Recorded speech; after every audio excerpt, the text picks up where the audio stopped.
Work is such an integral aspect of our daily lives, and most of us spend nearly half the day, some even more, putting their own well being at risk. The 2024 WHO theme for World Mental Health Day, chosen by a global public vote, is to prioritize mental health at the workplace. According to the recent mental health findings in India post pandemic, nearly 56 million people in our country are reported to be experiencing depression, and about 38 million people are dealing with anxiety disorders.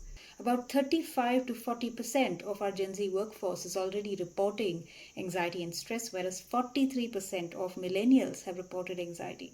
With the recent death reports and suicidal rates coming into news, these are huge alarms to wake up to bring more integrated processes into workplace cultures. Bringing dialogues about mental health at workplaces, taking a harder look at the working conditions, making workplaces safe spaces to report about their mental health without being discriminated for it or being judged by their peers, and providing open access with more employee counseling programs, employee assistance programs, and EAPs that are working well, have become more important than ever. And the theme this year serves us as a reminder to do more in this area. Here's wishing you a happy World Mental Health Day.